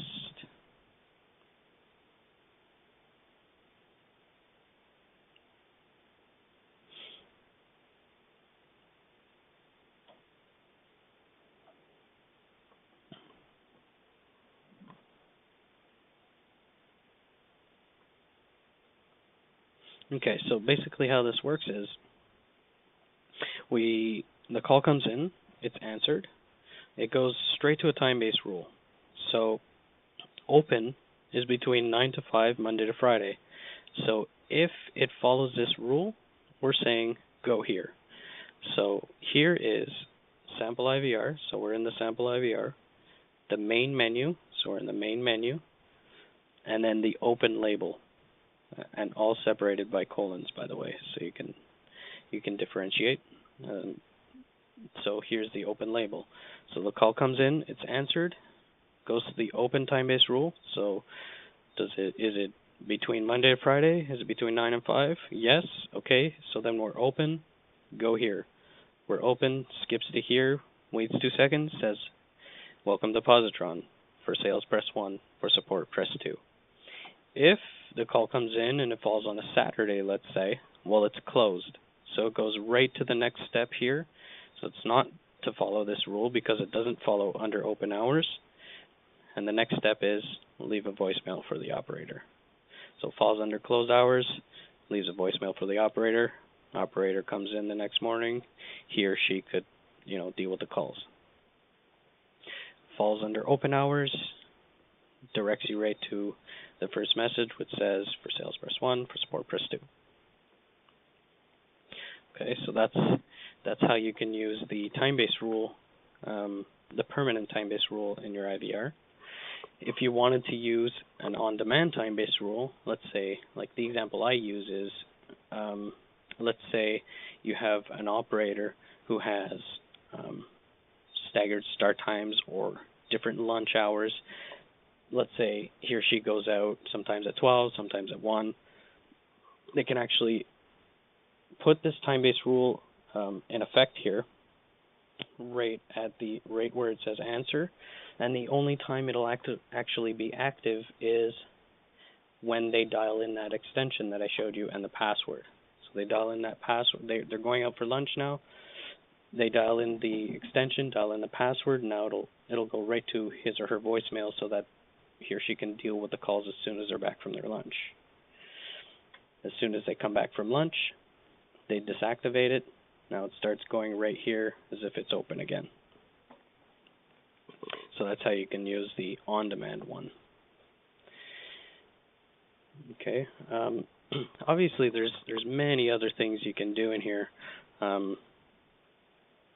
You can send it to queues. I mean, there's all kinds of different options you have here, and every option is covered as well in the manual, what every single button does, as well as in the application notes here. You can see we also have one for setting up a time frame in the IVR, and we have one for recording prompts in the IVR, and even IVR definitions and how to create an IVR right here. So I would love to go through how to create like a huge IVR and use every single different option here. I can't take up all that time for you guys, but if ever you have those application notes, you have the manual, and if ever you have any issues creating your IVR, the support team is always there. You can give us a call, and we'd be happy to walk you through a setup on an IVR, as well as you do this once or twice, and it might look intimidating at the moment, but you do it once or twice, and really it's pretty smooth sailing. It's pretty straightforward after one or two goes at it. But again, the basics are if you're redirecting a call, any key press they do will be here. So again, sales is 1. So then you create your IVR branch off from here. This is if they pressed 1. For support, press 2. Here's your branch off from there. And then allow dialing other extensions if you have this selected. It basically gives them the ability to dial an extension within the IVR. So you can say, let's say we created another background message. I said, welcome to Positron for sales, press 1, for support, press 2. And then I can create another background message saying, if you know the extension of the party you wish to reach, dial it now, for example. So, again, the idea is to build off of that sample IVR so that you're not building from scratch. And as well as, if you recall, we had actually, in the wizard, we had already started to direct calls to the sample IVR. Okay, so you can either you can edit this and keep that same name, or if you decide to rename it here, just be sure to go back to your incoming call rules. We set it, we set it for the incoming for BabyTel, going to extension 6000, which is the sample IVR. So just set that to, like you'll see if you rename it, it'll be an option here in the drop-down table. Okay, so that's I wanted to mention IVRs, something about time frames. I wanted to mention something about the IVR as well, because I don't know if I didn't hear it or if you mentioned and I didn't hear it. But the one thing about our IVR, it's really nice, is that, remember when Rory mentioned the English, Spanish, and French version? With our IVRs, you can actually have dual IVRs. So if they speak French, you can direct them straight to the French version of it and get everything in French. Same with Spanish, which is unique, so you don't have to re-record everything from English and Spanish. Yeah, you could. You can set the language from here. You could set the prompts to a different language from the IVR just by selecting language here and then what's available. So we didn't actually upload the language packs, which we'll do after, but they would be available here. And also you can say, like maybe in this first recording where I said for sales press 1, for support press 2, I could have also said, or for French press 9, or for Spanish press 9, so then it would switch right to the branch off to another IVR. Maybe this one is Spanish or French. So that's how that works. And then even from here, even if you say, you can say the same thing. You can say, again, for sales press 1, for support press 2 in French or Spanish, and it would still go to, 1 or 2 is already still set up as sales and support. Okay. So yeah, that's a good point. You can add different language prompts from the IVR as well. Okay, so the next incoming call feature here we have is park and page. So you can actually create a park and page here. This would actually, you get an incoming call, you park the call, and you can actually page out to let people know that there's a caller waiting. You can set the welcome message, the parking message, and specify the park time here in seconds. If the timeout, if the call time's out here, based on the specified park time, you have a timeout extension, so you can send it to an extension if the call time's out, just to make sure that customer is taken care of, basically. Next section here we have is queues. So I don't know if you noticed, but incoming call features, you see all these features you have here. We give you an easy way to move on to the next one of that as tabs here. So that incoming call features section is also available here as a tab. So I'm just going to use them from here going forward, but just so there's no confusion. So if we were to add a queue, so we do have call queues. As you can see, there's quite a few different settings you can add to the call queues, including strategy. So You have ring all, round robin, least recent. So person who recently got a call, the person who got the fewest calls, randomize, and round robin with memory.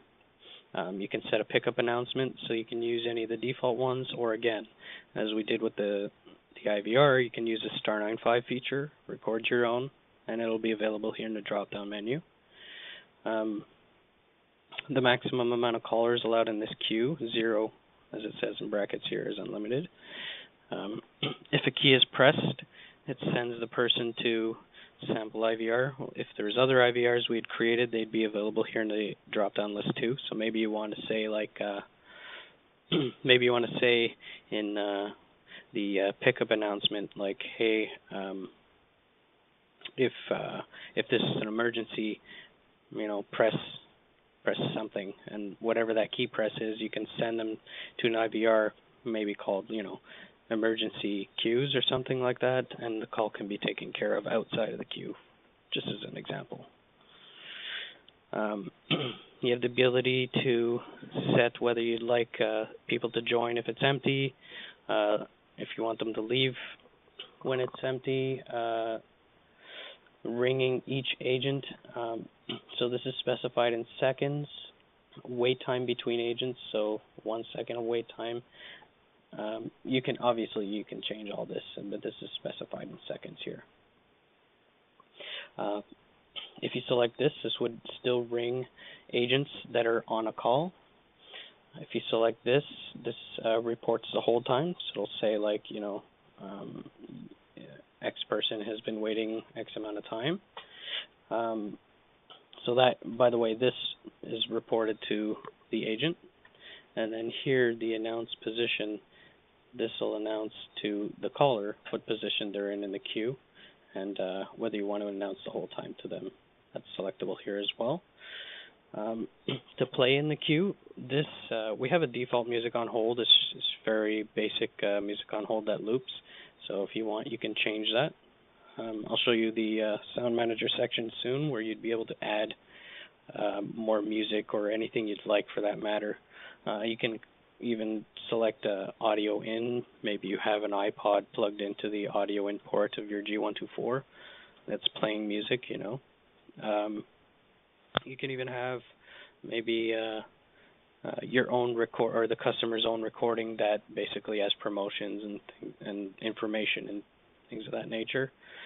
Or you can put just a ring back. And then finally, you have a timeout here. Normally, you direct your queues through an IVR, so that if there's a timeout here, it'll redirect them back to the IVR, so that they're not dropped.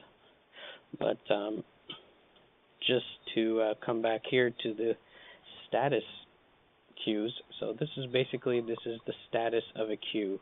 Okay. So I said I'd come back here, but basically what happens is when we have agents logged into the queue that you create, they'll show here in this table. Now, it's not, again, this one is not live either, but it does auto-refresh every 10 seconds. So it'll auto-refresh with new information every 10 seconds, and you'll be able to see agent activity and callers in this table.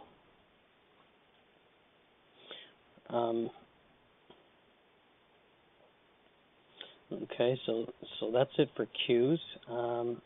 Next section here is DISA. So that's direct inward system access. And basically how this works is, the example I like to use is, let's say you have a sales agent on the road. They don't want to use their cell phone. It's long distance, costs money. Basically what they can do is, let's say, see the wait time here is 60 seconds, so let's keep that in mind. Let's say it's myself who's on the road. I'll just put in my number here. It's not a real number, but whatever. I'll put in a password. You can put in an accounting code if you like to be able to monitor the amount of call time and the amount of calls I'm making using the DISA feature. And then the caller ID, if you want to reset a caller ID or number, you can as well here. So basically how this works is I'll call in to the system. The system, you'll direct it to the DISA feature somehow. You can either use directly from a DID, you can direct it to the DISA feature, or you can put it in the IVR, just not mention it in your recordings. Like I'll secretly know, for example, that 0 is DISA, and then I'd be able to use a DISA feature. So let's say I did it that way and I put it through an IVR. I press 0 and I go into the DISA feature. Basically, it'll say, what's your password? So I'll enter my password, which was 1234. It'll say thank you. It'll hang up the call. Now, the wait time is 60 seconds. So in 60 seconds, what it'll do is the system will look at the caller ID. It matches one of the DISA entries we have here. So the call is verified that way. It'll verify the password. Both are correct. So it'll call me back in those 60 seconds, and it'll give me dial tone. So I'll be able to dial out of the system using my cell phone, but, not through my cell phone. So I'll be dialing out of the system that way. This is a good way to kind of get access to the system without actually using your phone on the road. Now, in the example I used, I said, let's say just put it at 0, the IVR. Just don't mention it in the recordings.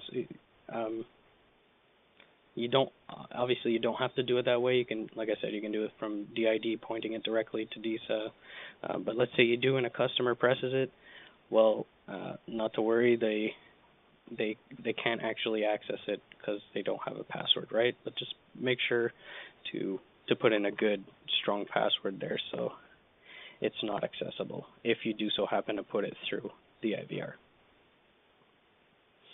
All right, so finally we have ring groups here. We did cover this in the wizard. You can add more or edit the existing ring group, but it's the exact same information. So that's it for incoming call features. Call handling, we did get to see outgoing call rules. Incoming call rules we also saw briefly, but these are the two that were created through the wizard. So we had incoming, which is for the analog lines, which all go to support ring group, if you recall what we did in the wizard. And then incoming baby tel, we sent that to the sample IVR. So we can change that if we want as well. You can also add other incoming call rules if you have different DIDs or what have you. Call accounting is an extra layer you can put to outgoing call rules. So this would be a way to monitor the calls. So if you recall, if you saw right there, we had a message saying just make sure to activate it first. So PBX tab to PBX settings. Under call handling, if you scroll to the bottom here, we have call accounting, save, and now we'll be able to use it. Okay, so if we add it here, I'll just give you a quick example. Basically, this gives you the number of layers you'd like to use. So let's say we use 2 layers. You can call this whatever you want, but let's say it's called test call accounting. And here you have all your default recordings. Again, *95, create your own recording. Let's say we created, the first layer is what department do you work for? So code 100 is the support department, for example. Right? And then let's say that says what department do you work for, okay? Second one is, let's say the second welcome is what's your employee number? So employee number is 5659, let's say. Name is Rory. Okay, so how this works is outgoing call rules. Here was that dial pattern I put. do we want call accounting? We put it here. Okay. Actually, I didn't create configuration, so it's not available, but it will be as soon as I create configuration. So you just select test CA, so test call accounting. So what will happen is it'll have to go through those two layers. So I dial out as myself, as Rory. It'll say, okay, it'll like repeat those recordings. It'll say what department do you work for? I'll enter in the support department. Say, okay, what's your employee ID? I'll enter in my employee ID, and that way it'll be able to monitor my call use and my department's call use, and that's also visible in the CDRs. So be able to see that in the CDRs as well. Okay, so that's it for call accounting. Conference Bridge. I just have a couple more features to go through here, and then I'll show you the user login as well, which is short, but some good stuff they've got available to them there, and we'll wrap it up. So for Conference Bridge here, these are the two conference bridges we have by default.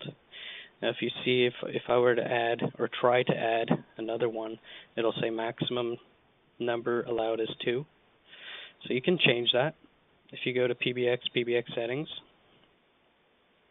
right here you see maximum users is 40, maximum conference rooms is 2. Now you can change it to whatever you like in both cases. The idea behind this is just to give you an idea, just to give you the ability to kind of restrict the amount of users or conference rooms used on a system. As on a G124, for example, the amount of simultaneous calls is 18.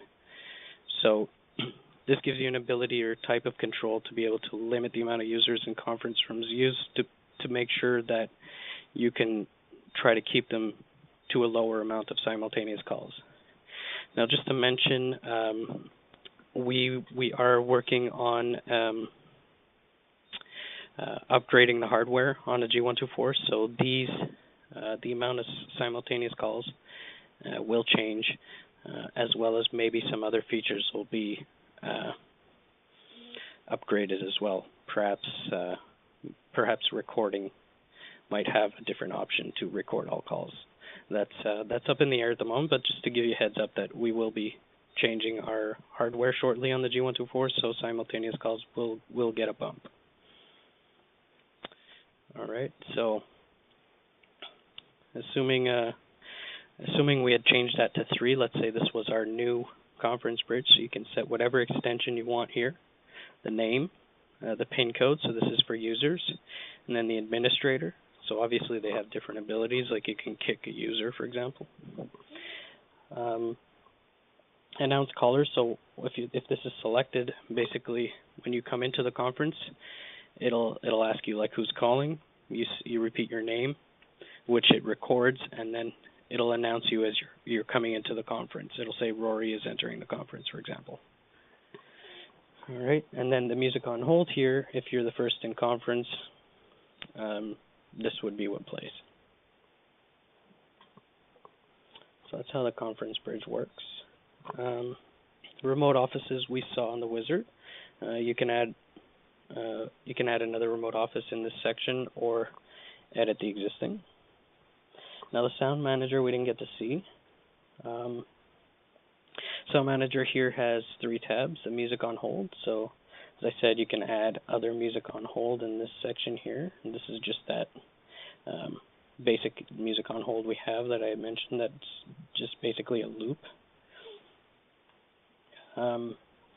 Here's the section we saw earlier with star 95. All your recordings would come here, as well as there are some companies that we know that like to get them professionally recorded. You can do that and then just browse and upload the files as they, as you get them. Now for language support, here's where you would add the support for the language packs that you want. So if we go back to the website here, and then language packs and firmware section, let's say I wanted to add French. So if I press the download button here, you'll be able to download French. It'll come in a zip, so if you just unzip that once, I've already got it downloaded, so I'll browse for it. So if we browse for it here, I have it on my desktop. Training, so French, it'll come French.zip. You unzip it once, and here it'll be a tar.gz file. Do not do anything from here. You can upload that file directly, and now you have French available to your system. Okay, so for global, if you recall, I said we have. I'll come back to the phone book section in a second. If you recall, I said we have global language that can be set and a user language that can be set at a user level. So to set the system's prompts to English or French or whatever language you want globally, you would set it here. For at a user level, so that is on their voicemail boxes only. If they'd like to change the language, they can. They'd be able to do that through the user's UI, which we'll see in a second. But just before we get to the PBX settings here, one of the last features we didn't get to see is the phone book. This is just basically a quick speed dial for the entire system. So let's say, for example, I don't know, everybody knows Walmart. So let's say Walmart is one of our big customers, right? You can say, let's say 7,000, 1-800, I don't know, this is made up, but let's say that's their number, right? And we call them constantly. If you want to have an easy way so that your employees don't have to remember what their actual number is and they're called on a daily basis, well, you can set them up as an extension using the phone book. So you just enter in their number, their actual number, whatever extension you'd like to assign to that number, the name, and that's it. You've added a new entry to your phone book. So basically, it's just a quick speed dial for everybody to remember for anything for any existing customer that company might want to add to their phone system. And also, it doesn't necessarily have to be one of their customers. It could be anything. That was just an example. So that's it for phone book. So we'll cover the PBX settings, and then we'll get to see the user's UI, and then we'll wrap it up. So here's the general tab. Here is pretty straightforward. It's just the system name, country settings, language, and the max users. Now the call handling here. This is all the features. What actual extensions they've been assigned, or specific key presses. So for blind transfer, warm transfer, pickup, the voicemail extension, remote voicemail extension, so if they're not on site and they still want to access their voicemail. IP address extension, this is a pretty neat feature. If you've forgotten the IP address of your system, you can actually plug in an analog phone into FXS port 1 and dial this extension and put in the password, which is by default 123456789 and it'll actually repeat your IP address back to you. So it'll tell you what your IP address is if you've forgotten it. *95, we just used that earlier to record, so you can change that, or any of the other ones for that matter. Spy extension, this is a pretty neat feature as well. Basically gives the ability to spy on an extension, so on one of their phone calls. So for example, maybe a president wants to listen in on to a call the operator is taking for an important customer. They want to hear how they're being treated, how they're talked to. They can do so dialing this extension. So let's say it was extension 8000. Password was 1234. Oops. Sorry, I pressed enter there. 1234. President dials extension 8000. It asks you what's your password? You put 1234. It'll say, okay, what extension do you want to monitor? So you put in the extension, and the president could actually listen into the phone call without anybody hearing. Now, obviously, for legal purposes, you want to mention that in any prior to any call. So, maybe in your RVR you say this call may be monitored or recorded. But yeah, so that's the SPY extension.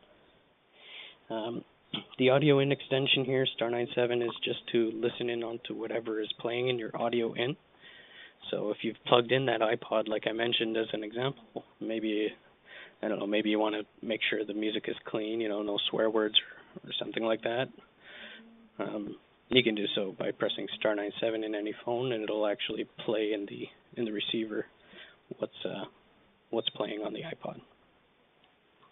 Then you have your parking extension, your parking rooms that are assigned, the parking time, cell phone and voicemail prefix here. Basically, what these do are, let's say somebody wants to get a hold of me, and they know I'm not at my desk. I'm extension 1000, for example. They know I'm not at my desk. They can dial my cell phone right away by pressing 1000. So just prefix in the 7, followed by my extension number. It'll dial my cell phone right away. So that's why when we were creating a user, we actually asked for the cell phone number, just so that it gives everybody the ability to dial my cell phone without actually knowing the number. And then the other thing is, we asked you also for the email address. Well, that gives the system the ability to send voicemails to them. And for the voicemail prefix here, works similar to the cell phone. Just prefix in the 8 with my extension. It'll skip right to voicemail, so you can leave a voicemail instead of listening to the ring. And you have a BLF pickup prefix, and we already used the call accounting setup. Now, obviously, this is a lot to remember for any user to memorize, but we'll see in a second that every user actually has this information available to them in their login.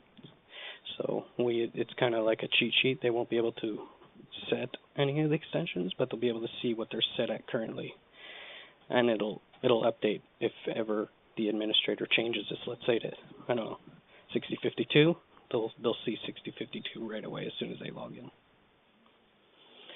All right, so that's for the call handling tab. The paging. Now this is multicast paging. This gives the ability to multicast page all autophone provisioned phones. So this one would page everybody, but then you have 9 groups available to set. So how you set somebody to a group is, let's say zone 1 is star 81. Go to our provision phone here, and you can set them up as group 1. Okay? So let's say we add every single support guy's phone to star 81. Now, maybe our manager can multicast page all of us using star 81. So that's how you can assign people to different groups. Okay, so that's multicast paging. SIP settings here, you can set up a few options. You have the registration timer. Sometimes that changes with provider. Again, we have point-to-point video, so if you want to enable it, you can do so here. Set the call bit rate, and so on, and a few other features here. Now the voicemail, there's a few things you can set here, including the greeting time, so how long you want to give everybody to record their message, the minimum message time, so if it's less than 1 second, it'll be deleted because obviously there wasn't anything recorded, and maximum message time, so they're allowed up to a minute. And then a maximum amount of messages can be 15 per mailbox, so all of those can be changed. So if exit on key press here is selected, you can direct a call somewhere based on whatever they press. So maybe while recording in a voicemail box, the user can say like, if you'd like, let's say for me example, if you'd like to reach support, press 0, and then here we can say on a 0 key press, it'll go right to the support ring group. So that's an example. You can also do so with star. Allow users to review would allow a user to review his or her own voicemail before accepting its delivery. Say message ID and say message duration. Both of these basically play back to the person listening to their voicemail. So if I'm calling into my voicemail box, it'll say, "Hey, you got a call from 1-800 blah blah blah." That message was 2 minutes, and then it'll play the message back. And then here, this is just the actual email information you'd receive if you'd like to get notifications that you have a voicemail waiting. And these two options here, this gives you the ability to actually only send it by email, so meaning you wouldn't check your emails anymore from your phone. And this one gives you the ability to either attach the recording or not, so meaning you can either get a heads up that you have a voicemail waiting, or you get a heads up with the attachment. So that's it for voicemail. As for recordings here, the recordings tab, pretty basic. You have on-demand recordings or not recording at all. To record on demand, just select it, save, and again, make sure in your system maintenance section here you have them set in the logs tab, and then any user can just press #8 and #9 to start and stop the recording. All right. So that's it for the administrator's login. Now, Patrice, if you'd like to add anything, or if anybody has any questions, please feel free. And we'll probably take about another 5 minutes for the users login, just to see the few things that they have available to them. Okay. Well, like I said, yeah, this is a lot of information, and we do understand that. And again, it is in the partner portal if you'd like it. But you could see there's a lot of neat things you can do with this system and really make those small companies feel a lot larger than they are, and give them all the PBX-style features that most of them don't really have at this point. Do you guys have any questions at all about the product, or, can you see the application where it would fit for you?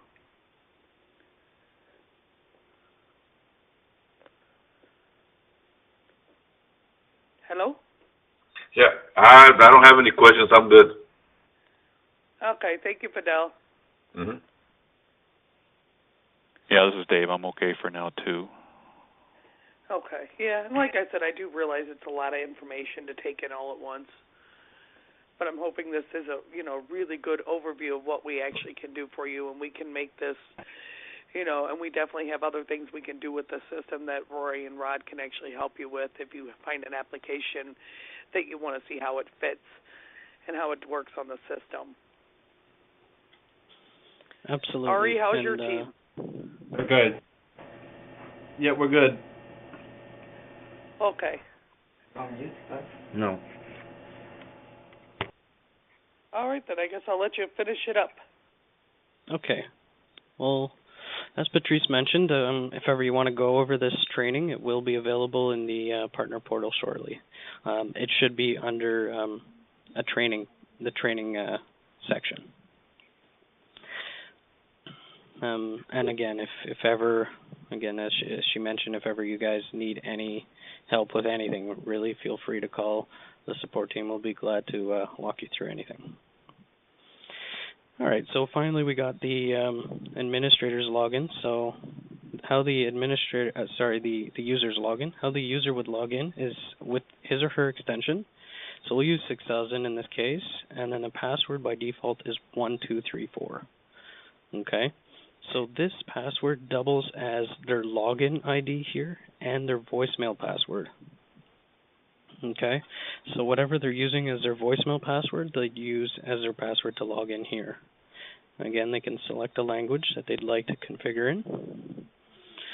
So once they come in here, I'll come back to this in a second, but once they come in here, if they go to their settings, they can actually change their voicemail password here. Okay, so obviously I would suggest doing that off the bat so that they can change up their password and their login password, because it doubles as both. Alright, so the hotkeys here. Now this was the cheat sheet I was talking about. So this is the call handling options. So the user can actually see what every option they have available, what actual key presses they need to use. That's really nice to have, so they can actually they don't have to memorize anything. It's all there, and it's updated as the administrator updates it. So, excuse me. They also have access to the status screen. It's limited. It's a little more limited, but the idea basically was, if ever the administrator is absent or on vacation, whatever the case may be, and they're having an issue, they can still log in and we can get some basic information from them, you know, like networking. Obviously, if it says no link here, then that's an issue. Their analog lines, you can see what firmware version they're on, if we know of an existing bug on that firmware. Maybe their USB is full, a trunk is down, and even their own phone information can be found in the user table. So, a good little amount of information there. Sorry, just one sec.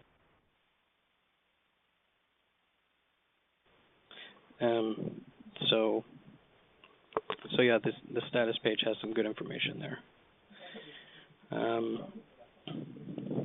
The voicemail tab here, this gives them the ability to actually listen to their voicemail right from the UI. So they can download and listen to any voicemail from here, and all these folders here is exactly what they'd hear if they'd be listening to it through the receiver, through the phone receiver. So all the options they have available on there, like to move, for example, to move a call to a different folder, or to forward a call, like, hey, this call wasn't for me, this was actually for, you know, so-and-so, and they can forward calls as well. And obviously delete them if there's any in the table. So the recordings, I'll just touch on the recordings first. So, as I mentioned, this table is a little more straightforward than the administrators, but basically when you have recordings available to you, obviously the user will only see his or her own recordings, but the administrator would see all of them. They'd all be in the table below, and you'd actually be able to filter by date. Okay, so you can filter by date and see recordings by date, delete specific recording entries, delete by date, or delete all of them. And obviously download and listen to them from the UI as you would with the voicemail. Okay, so finally, what they have available to them to configure, they have a few things here. If they want to set their email address, if they want to get voicemail to email, or set a new one, they can do so here. Time zone, if they're traveling. Again, they can change the prompts, the prompt language in their voicemail box. The ring time, so their extension in seconds. I want it to ring for 20 seconds. And then the two features they have available to configure themselves is forwarding calls and then follow me. The difference between the two is you can either forward a call, so I can forward it to another extension or even an external number, or follow me would be to forward it to multiple extensions. So it first tries my own extension, then it forwards off to another extension, maybe the ring group. Nobody answers there. Maybe I can send it to my cell phone. So basically it skips the next number and next number until it finally finds me. And if for whatever reason it doesn't find me, or the call's not answered on the forward, you have the if not answered feature below here. You can send it to my voicemail box. So those are the two features they have available to them, as well as a few other settings they can set here, and some other cool things they can do with their voicemail recordings, and the cheat sheet here and the status page for support reasons. And that's pretty much it for the user login. And that also concludes our training.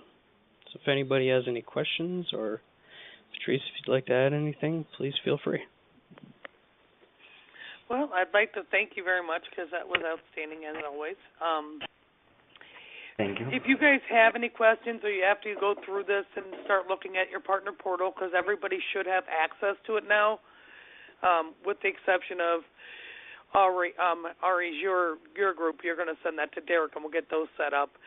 But once you start looking at the partner portal and have questions, do not hesitate to call me or the technical team or Fran or whoever you need to get a hold of. We can definitely help you through this.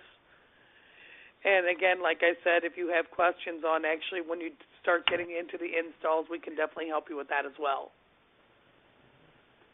Does anybody have any questions at all?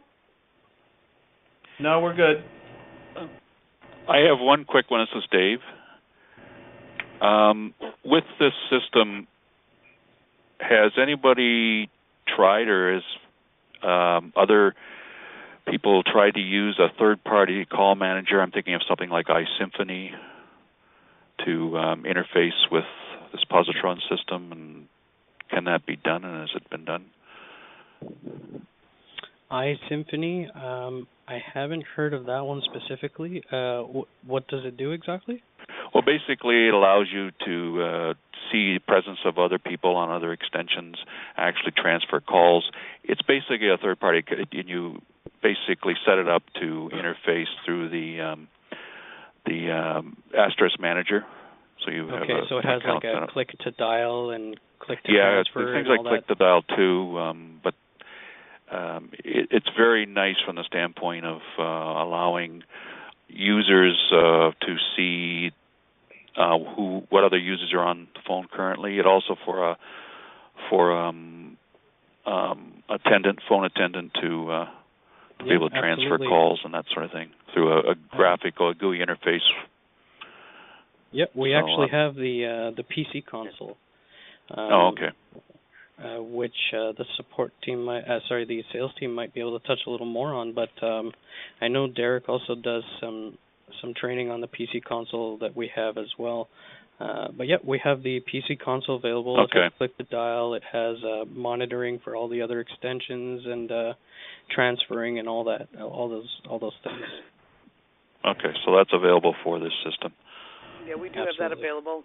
And I like, if you want to try, I don't know if we've necessarily tried out what you're talking about, but I bet we could figure out to see if it could work, couldn't we, Rory? Yeah, absolutely. Well, I know it works with any basic Asterisk system. All you need is access to the Asterisk config files and so on, and you set up a account in the manager. And you said it's called iSymphony, right? iSymphony, yeah. Yeah, we can check that out for sure. Yeah. I mean, there's others out there, like there's HUD for the TrixBox Pro and that sort of thing too, but... Yeah, we've tried a few. Yeah. We've tried a few different ones. We are compatible with quite a few of them, and then we came up with our own, with the PC console. Yeah. But that's not to say iSymphony wouldn't work. It probably would, but we just need to do a little testing with it, maybe a little. Yeah, I would say take a look at it because I know it has some fairly widespread use, I think, already, and it's just that it's just an alternative. Now, I haven't looked at your PC console. I've never seen that at all yet, so it may be just as good or better in that case. So. Well, that's I would actually have to look into also.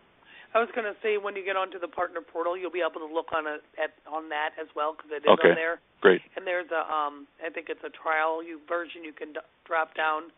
Great. Now with our PC console, I do want to let you know it is going to be used more for a receptionist type area. Right. Because that does have a PC license with it. So. Yeah. Yeah, so if you're looking at something to give to everybody, I don't know, we would have to check out that iSymphony and see how that would work. Yeah, well, it has certain licensing criteria, too, and so on, so it's not like it's a free tool or anything like that, but it's just the PC console may be just as good and feature-rich as that one is. I don't know. Yeah, well, we can definitely take a look at it, and you can, and we can get you a demonstration on that. I have no problem getting that set up for you. Okay. Yeah. So that's one of those things. Just take a look at it, and then I guess I can get back to you, or if you want me to get back to Jonathan, I can do that as well, and because I think we're going to set up a sales training class for you guys as well. Yeah. Yeah, it's probably what he'll be involved in. He'd probably be interested in that capability as an additional, feature to add to this system. But you can send me some initial information as well. Okay, I will definitely do that for you. Great. Okay. Does anybody else have any other questions, or? No, we're all good. We're all good here at TelePlus. All right, well, that's outstanding. I will not take up any more of your time today then, and we really do appreciate you taking the time and effort to sit through this. I do want to let you guys know there is actually a certification test. If you guys have a chance to go online through the partner portal and take it, then we can actually get you certified on the system. And if you have any questions while you're taking the test, Derek or I will be more than happy to go over it with you and, get the right answers and help you out with it. Okay. Okay?